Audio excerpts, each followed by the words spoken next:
Thank you, Yelena. That was beautiful. Welcome to the Unitarian Church of Los Alamos. My name is Elisa Enriquez. Yo me llamo Elisa Enriquez, and I go by she, her pronouns, ella. And I am a worship associate for this congregation. Whoever you are, whomever you love, whatever your image of the holy, wherever you are on your life's journey, you are welcome here. If this is your first time with us, we'd love to get to know you. Please sign the guest sign-in book in the foyer, where you can also sign up to receive church announcement emails. You can speak to our greeter, Mike McNaughton, or the Reverend Tina DeYoe for more information about the church. If you're watching online, hello! We are glad you're with us virtually. Please sign our virtual guest book that is in the notes below the worship video. You can also sign our virtual prayer book if you have a joy or sorrow to share with our community at any time during the service. We have our candles of community area over here, and you're invited to write and to be read aloud during our prayer time in the service, but you can light it again at any time for your joy or sorrow. Please feel free to come up. We have lots of worship options for young children. We have our activity table. Kids can stay seated with their parents or caregivers. And we have our library quiet room, if you'd like, and it's back behind the AV room. And we have the nursery area down the hall for kids 0 to 3 years old. Our nursery coordinator, Sarah Hamoud, would be happy to check in with your young kiddos. We have lots of kids, youth, and adult programming throughout the week and on Sundays. Terra Louise is our Director of Lifespan Spiritual Enrichment, and she would be happy to talk with you more about the programs after the service as well. And I'm going to just share some announcements with you. They can be read weekly through the email. You can also find the announcements on our webpage, and some announcements can be found on the back of your worship program as well. We can't fit them all, so I will share with you some today. Please make sure you're on the church announcements email. If you want to receive those emails, make sure you're signed up for it, and you can put your email in the sign-in book. Our church announcement email comes out every Thursday at 12 noon. Be on the lookout for that email. And please go ahead and silence your cell phones this morning as we begin our worship service together. So the highlights of the announcements today. After the service, immediately following the service at 11:45, we have a forum given by Dean Carstens on Egyptian society, ancient and current. So grab coffee and come back into the sanctuary for the forum at 11:45. If you are in high school or a parent or caregiver of a high schooler, today at 12:30 p.m. At the United Church, which is just around the corner from us, there will be a first orientation meeting for the Mexico mission trip that happens every year during the public school spring break week. Reverend Tina DeYoe will be going on this trip with our youth this year. It's a great trip for you to learn hands-on building skills, as well as make a difference in the life of many in Puerto Peñasco, Mexico. If you have more questions, please feel free to talk to Reverend Tina. The United Church has been doing this trip for over 30 years, and many of the church high school youth, including my daughter, Sophia Enriquez, who's now a junior in college, have found it to be a life-changing experience for our youth. Parents are also welcome to join their teen trip on this if you're interested. Again, the meeting's today at 12:30. And it's at the United Church in the room above where the thrift shop is located, so it's not attached to the church building. It's a building that stands alone next to their playground. We have some save the date announcements. Teens Day of Service is Monday, January 20th, so a week from tomorrow. We will be making lasagnas here at the church and bringing them down to the Espanola homeless shelter. We will then grab some food together and go bowling afterwards. Please RSVP to Terra Hite if you'll be joining, and Reverend Tina will also be going. Also, save the date for church karaoke night and potluck dinner, Friday, January 24th at 5:30 p.m. here in the sanctuary. Mark your calendars and get your songs ready to sing. And I have another announcement to make. Los Alamos Little Theater 8x10s is happening. There's going to be a field trip for youth to adults, and the 8x10s, it's a fun way to see little acts on stage. And the meeting, they're going to be, the show starts at 2 p.m., but you're going to meet at the theater to watch the play if you're interested. The tickets for teens can be covered by the church, But please RSVP to Terra Hite if you are interested in going. And several writers, directors, and actors from our church are in this play. I have a little announcement, and this is about being a worship associate. Did you know that there's an easy peasy way to be a worship associate that doesn't require any extra from you other than reading a script up here? If you're interested, please talk to Reverend Tina. Also, she will be having a training for anybody who's interested in being a worship associate on the 25th of January. Now it's time to greet your neighbor. So I would invite you to introduce yourself. Remember, if you're not comfortable shaking hands, it's okay. You can do an elbow bump or wave, and thumbs up works too, because it is COVID cold and flu season. I'll ring the chime to call us back. Or you.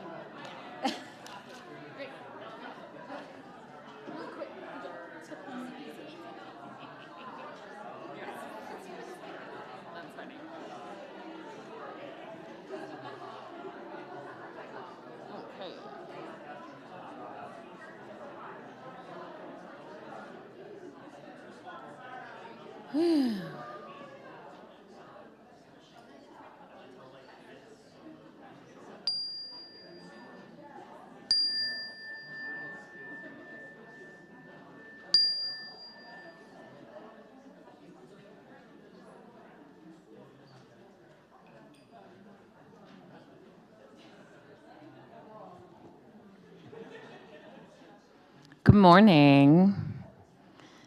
My name is the Reverend Tina DeYoe. I use she, her pronouns. We gather in worship to find meaning and to live more deeply. Worship creates connections within, among, and beyond us, calling us to be our better selves, calling us to live with wisdom and compassion. Our church theme for the month of January is story. Last week, we were able to hear the story of our universe in our cosmic spiral service. Today, we will hear some of our UU story of religious tolerance.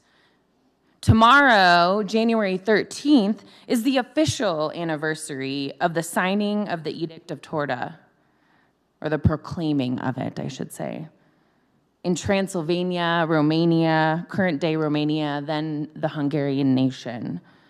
And this happened more than 450 years ago now, in 1568.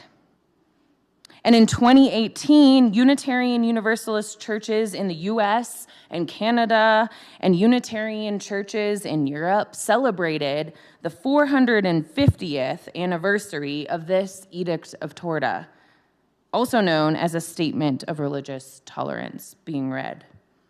So we gather in worship this morning to learn from our history as we look toward the future of continuing to promote and stand up for religious tolerance and freedom in our country. So now I would like to invite Althea to come up and light our chalice, our flaming chalice.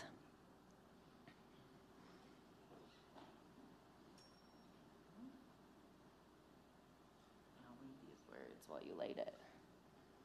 So let us gather in worship as we light our chalice with these words by Reverend Sarah Asher. Thank you, Althea. The light that we now kindle is a reminder of those who gave their lives for the freedom we cherish. May we never allow the light to falter, not in our chalice and not in our hearts. So I would invite you to rise in body and or spirit as we sing our opening hymn, number 128, For All That Is Our Life.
Please remain standing as we say our affirmation together. You are invited to say this with all of us. Love is the doctrine of this church. The quest for truth is its sacrament, and service is its prayer. To dwell together in peace, to seek knowledge in freedom, to serve life in fellowship, to the end that all souls shall grow in harmony. Thus do we covenant with each and with all. Please be seated.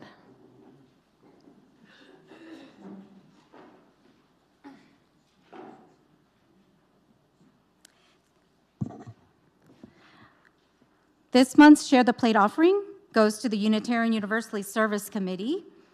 Funds will go towards advancing their mission. UUSC advances human rights and social justice around the world, partnering with those who confront unjust power structures and mobilizing to challenge oppressive policies. Our work is grounded in the belief that all people have inherent power and dignity. All cash and undesignated funds that are received will go directly to this organization. Please feel free to use the QR code for the Givelify app on the screen. May what you give bring you joy.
Thank you for your generosity this morning. May these gifts help you to advance justice and equity in our country and in our world.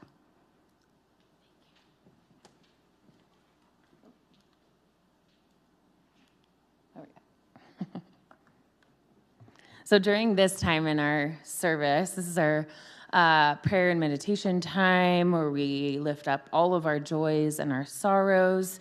During this time, you're invited to come up to our candles of community space, light a candle, and write a joy or a sorrow in the book there if you would like. Joys and sorrows that are written will then be read aloud shortly. And while we do this, we'll be singing our meditation hymn number 318, We Would Be One, as we light our candles today. So please feel free to sing, come up during this song, light a candle, stay seated, and express what is on your heart today.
Candles have been lit, and prayers have been written.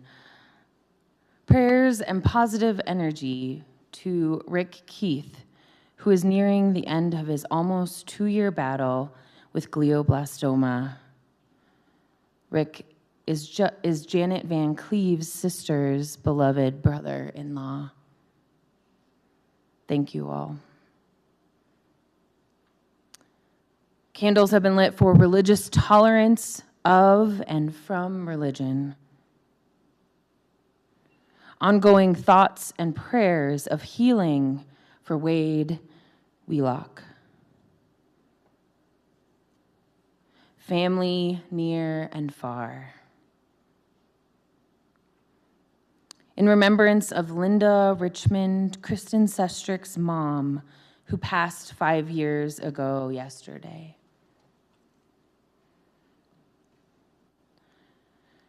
We lift up prayers for everyone in the Los Angeles area, especially, I'm not able to read this.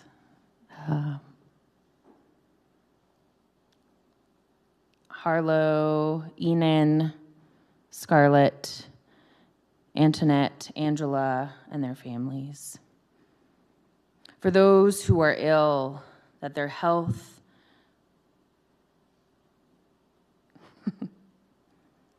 return in full strength. For the loss of one of my fur family, Ray. He was a good, sweet boy. In memory of President Jimmy Carter, a moral man. And again, for the innocent victims of the California wildfires who need sanctuary and hope. May all of these prayers, spoken, unspoken, today be lifted up into love and light.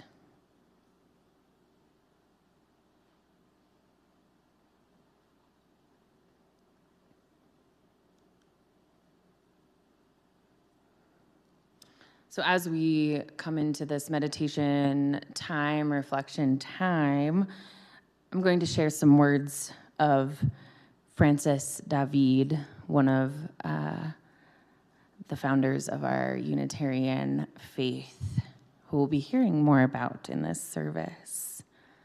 And these are Francis David's words. So let us reflect on these words today. Faith is the gift of God. The true signs of faith are an inner purity and love and an honest life and good deeds. Love is the ultimate interpretation and completion of the law. According to Jesus, love is the plenitude of the law. Love is a royal commandment. Love is the true freedom which does not bear the bondage of fear. Love is the creative spirit of the world, the highest treasure of humankind.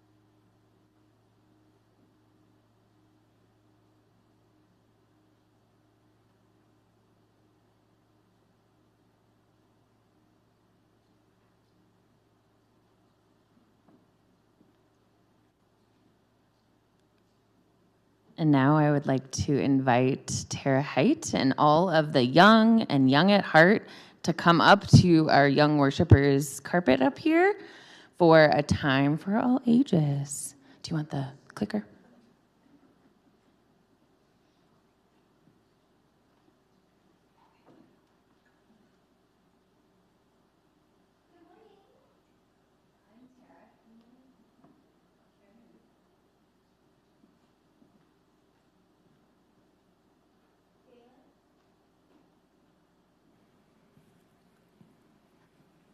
Okay, there we go.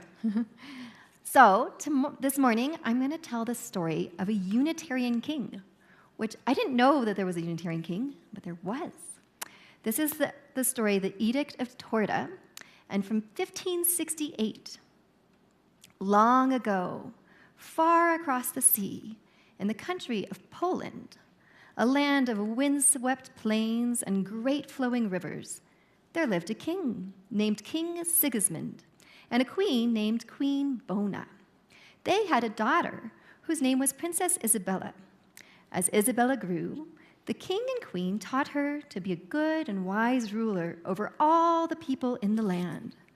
When Princess Isabella was grown, there's Princess Isabella, a king from a neighboring country asked for her hand in marriage, and her parents said yes. Now, I noticed that she didn't, but she said Isabella was excited to be marrying King John of Hungary until she realized she would have to leave home.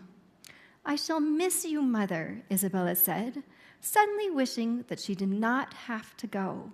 Can you imagine leaving everything you knew? "And I shall miss you," her mother replied. "But some of your friends are going with you, and if you ever need, I will send my good friend Dr. Begnaud to you. He will watch over you if you are ill, and he will give you counsel when you are well." Her father kissed her on the forehead, and her mother kissed her on the cheek, saying, "Go with God, my daughter, and be a good wife to your new husband, and a wise queen of your new land, as we have taught you to be." And so, with her parents' blessing and with her friends by her side, Isabella set out with a glad heart and a strong will, determined to be a good wife to her new husband and a wise queen of her new land. The wedding was glorious, and Princess Isabella of Poland became Queen Isabella of Hungary. And soon, Isabella had another role, for she gave birth to a little boy, and she became a mother as well as a queen. They named the little boy John Sigismund after his father, King John of Hungary, and after his grandfather, King Sigismund of Poland. Isabella wanted to be a wise and good queen and to help all the people, but the land of Hungary was torn by great wars. The king fought with other kings. The nobles fought with each other. This group of people fought with that group of people, and those people fought with these. Everywhere, people complained about taxes. They argued about religion, and they fought about land.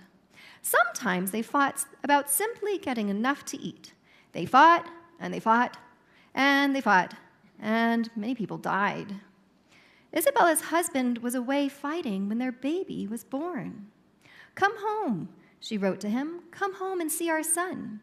But King John became sick and died when their baby was only 2 weeks old, and he never saw his son. The nobles elected the baby prince as their new king. And they cried, "All king, hail, King John Sigismund of Hungary." But young King John, very, very young, was much too young to rule a country torn by war. Other kings from other countries took most of Hungary away from John and kept it for themselves. Isabella and young John ended up living in a small eastern corner of the kingdom. It was hard to hold on to things when you're a baby. A place beyond the forest, a grassy plain surrounded by high mountains and watered by quick rushing streams, a land called Transylvania. And there, in the only corner of the kingdom that was left to them, Isabella lived with her son John and with her mother's friend, Dr. Begnaud. As John grew, there he is, Isabella and Dr. Begnaud taught him, as Isabella's parents had taught her, to be a good and wise ruler over all the people in the land. But the wars didn't stop while John was growing up. The people were still fighting, sometimes with other countries, sometimes with each other. They still complained about taxes, and they argued about religion. Different people followed different religions in Transylvania, and none of them seemed to get along. The Catholics were arguing with the Lutherans. The Lutherans were arguing with the Greek Orthodox. The Greek Orthodox were arguing with the Calvinists. The Calvinists were arguing with the Catholics. It just went on and on and on. In 1557, Queen Isabella issued a new law in the name of her son, the king. The law said that people could talk and discuss religion, but they must not argue and certainly never fight about religion anymore. 2 years later, Isabella died. John was 19. Now he had to rule by himself. He wanted to be a wise and good king and to help all the people, just as his mother had tried to do.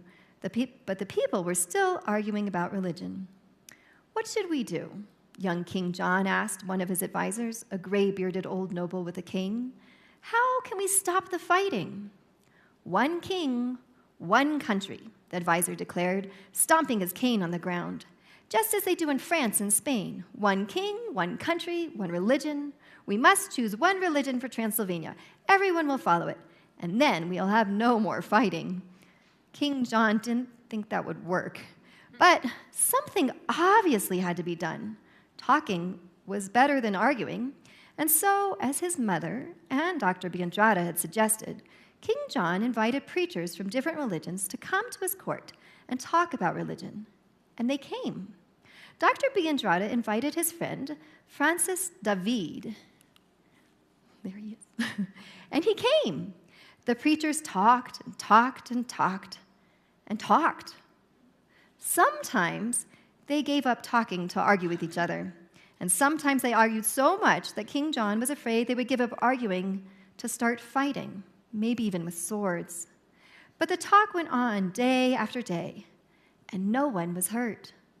One man talked very well, and he convinced people in every discussion that he had. That man was Francis David, Dr. Begnaud's friend. Nowadays, we would call Francis David's religion Unitarianism, and we just heard from him, because he said that God was one being instead of three. He said God was a unity, not a trinity. King John decided he liked Francis David, and he liked the religion too. He decided to become a Unitarian, and in the year 1569, he did. "One king, one country, one religion," the noble had said. "But we need not think alike to love alike," Francis David had said. And King John agreed. He wanted to be a good and wise ruler over all the people in the land. At a meeting in the town of Torda, he issued the Edict of Torda, a special law. The law said that no one shall be reviled for their religion by anyone. And he allowed the people of Transylvania to choose the religion they thought was best for them. On the 14th of January, or he said the 13th, but it could be 1571, this is a while ago, so King John Sigismund, the first and only Unitarian king in history, declared that Unitarianism was one of the official religions of his realm in Transylvania, and that people could worship as they chose. And even today, in that place, beyond the forest called Transylvania, which is now part of the country of Romania, in 2019, there was a trip there from our church, there are Unitarian churches, the oldest Unitarian churches in the world. Unitarians have lived there for over 450 years, and Unitarians live there still. Thank you.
That was wonderful. Thank you so much, Yelena.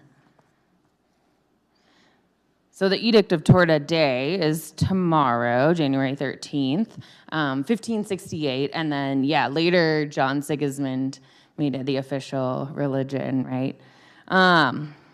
So today's going to be a little bit of a history lecture sermon. Hope y'all are ready. Let's get going here.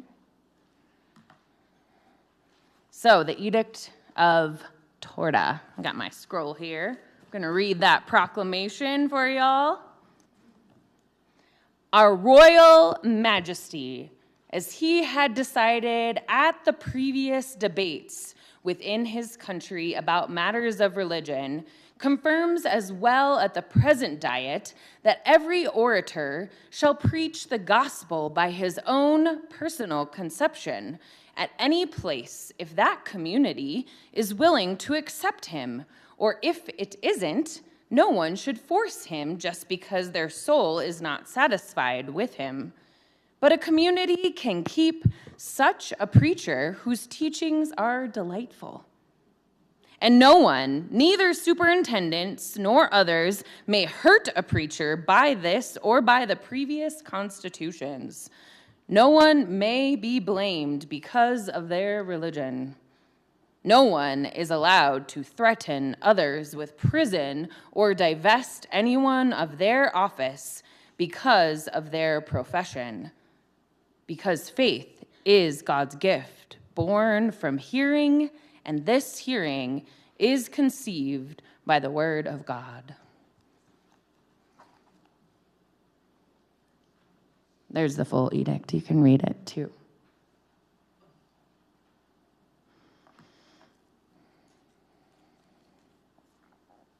So why are we talking today about our UU history of religious tolerance and freedom?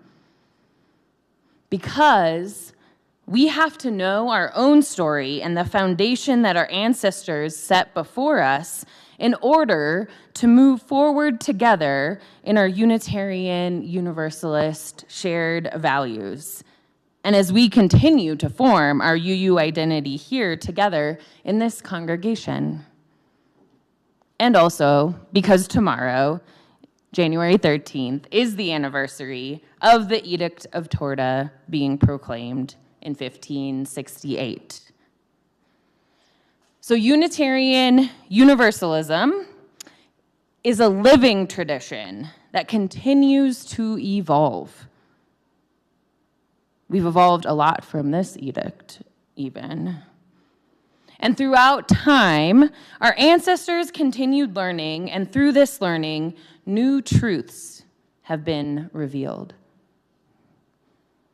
Yet, through our learning, growth, and evolution, we have had important foundational bricks that have been laid throughout our history that continue to speak to our foundational values as a denomination, a faith, and even here in our own church community. The foundational bricks we are going to be exploring today include love, religious freedom, and seeking informed truth. So today, as we are celebrating the anniversary of this edict, because the words of Francis David and the proclamation of the Edict of Torda continue to ground us as a Unitarian Universalist religion. So this January 13th, 1568 moment in our UU history grounds us in love, being at the center of our faith. Religious tolerance, freedom, and pluralism being one of our faith's shared values, and it grounds us in always seeking after the truth in the face of misinformation, lies, and bad theology.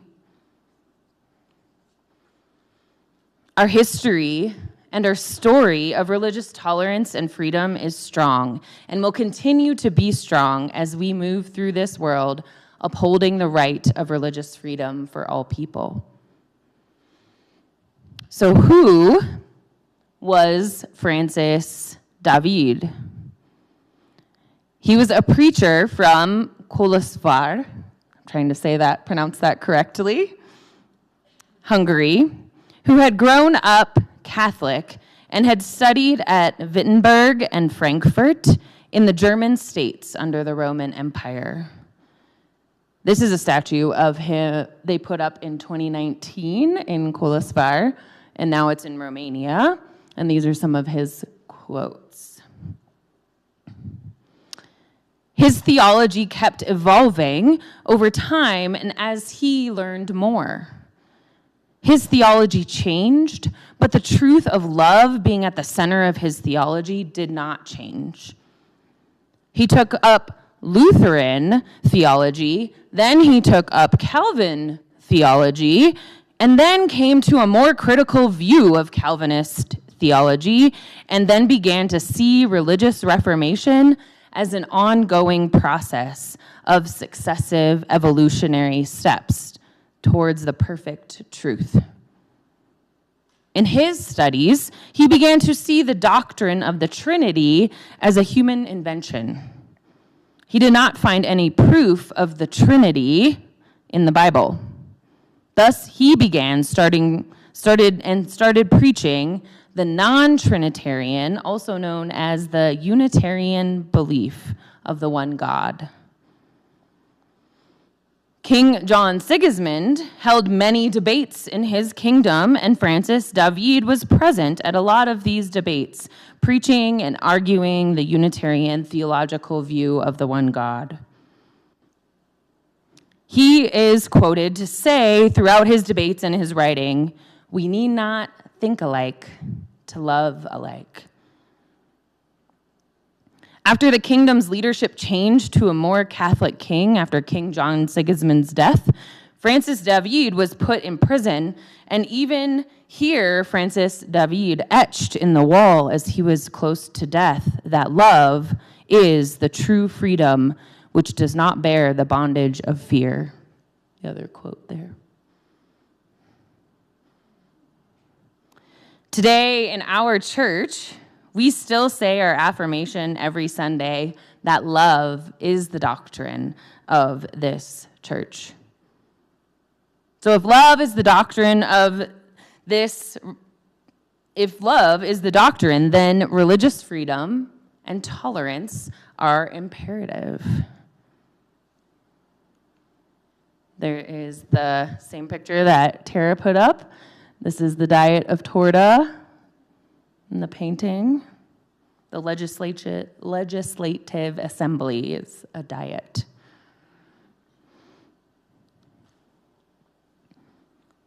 Our UUA shared purposes and covenant in our bylaws state that love is indeed at the center of what we do as Unitarian Universalists. These shared purposes state, we draw from our heritages of freedom, reason, hope, and courage, building on the foundation of love. Love is the power that holds us together and is at the center of our shared values. We are accountable to one another for doing the work of living our shared values through the spiritual discipline of love.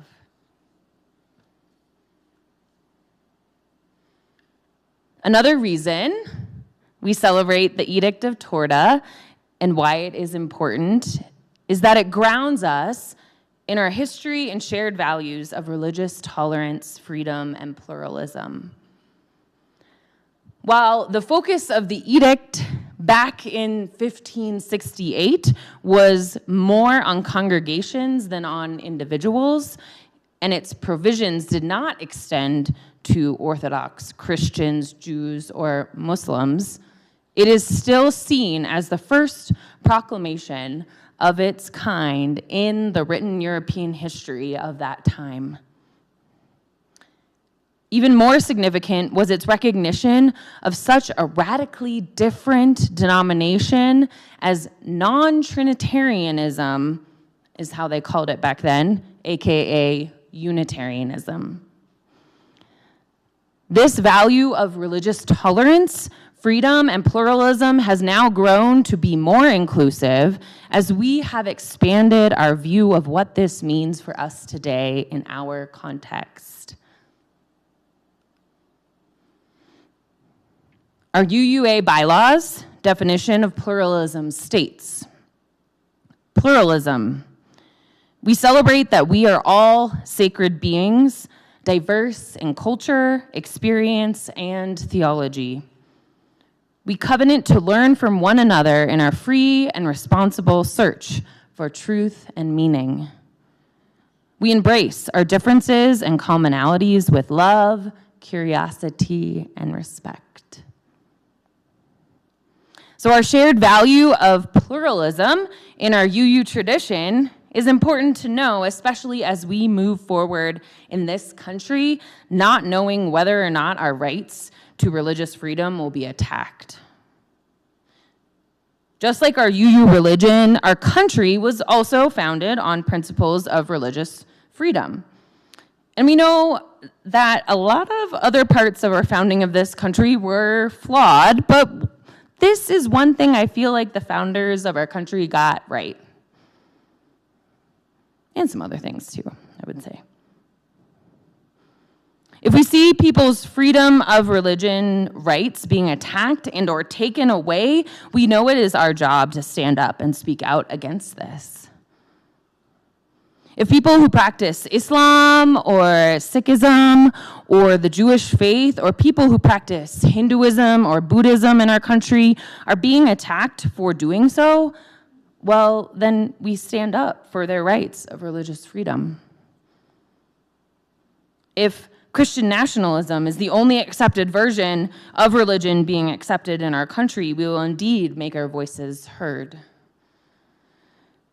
We see this starting already in our country, and so it is our job as UUs and as citizens of this country to stand up and speak out against this trend in our country. This shared value of religious tolerance, freedom, and pluralism leads into our last point of why we are celebrating the Edict of Torda in our history today.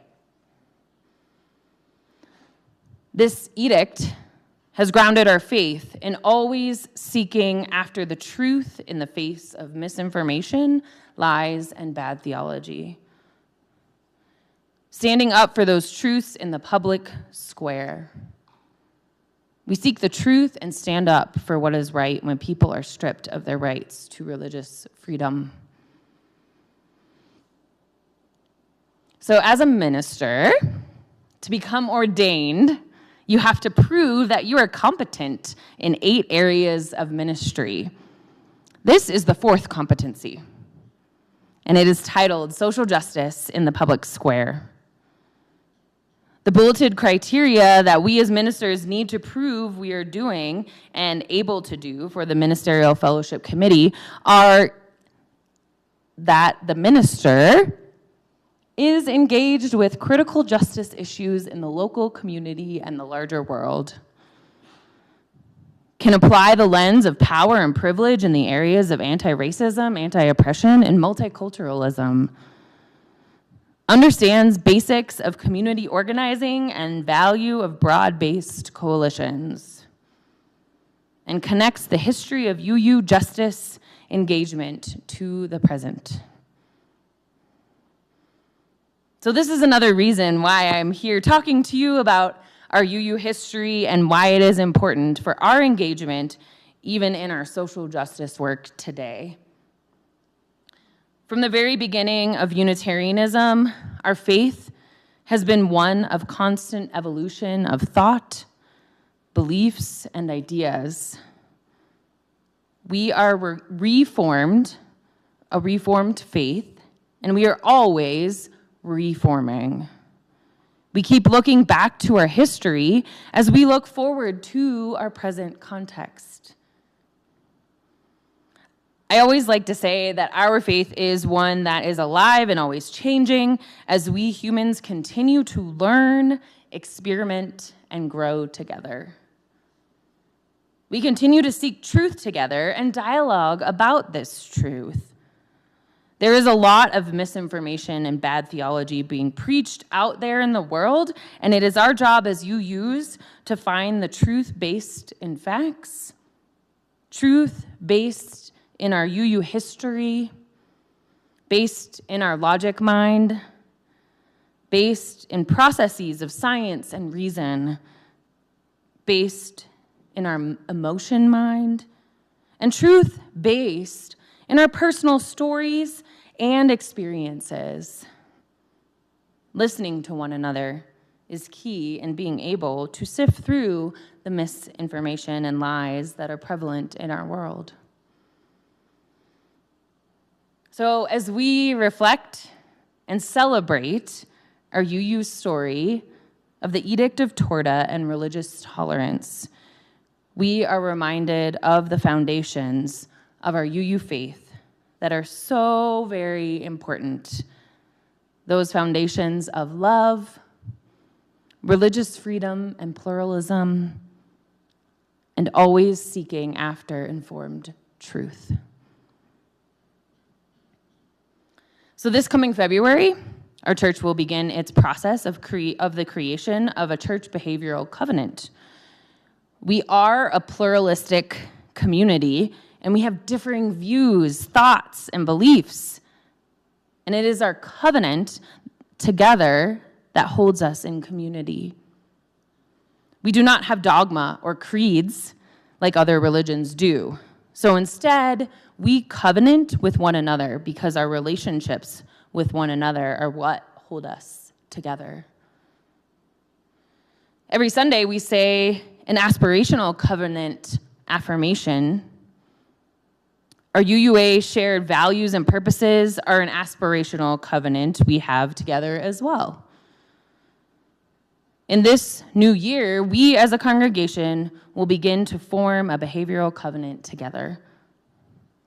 So this is a plug to come to our February 9th Covenant Forum to find out more about this covenant creation process.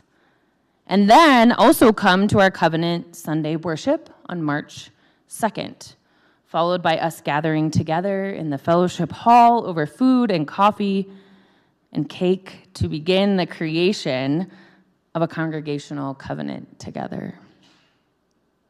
So this is also why we are celebrating and telling our UU story today, so that as we go forward in our own church identity and relationship building and covenant work, we continue to take with us the foundations of our UU faith and tradition as we do this important work together here and out in the world. The Edict of Torda still stands as a landmark of religious freedom that all Unitarians should be proud of, and it is no disgrace to be the descendants of a movement that was born ahead of its time. May we continue to uphold love, pluralism, religious freedom, and truth in our church community and beyond. May it be so, and amen.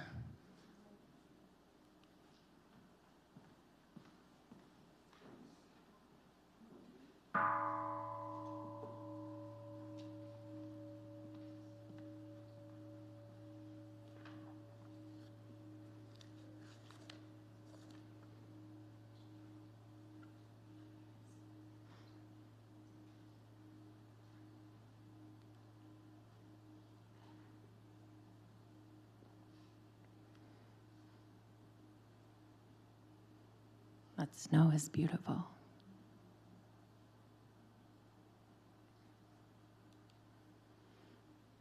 So let us rise now in body and/or spirit and join in singing our closing hymn, number 34, Though I May Speak with Bravest Fire. And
Let us go out today, again with the words of Francis David. We need not think alike to love alike. May it be so, and amen. And join hands if you so choose for our closing song.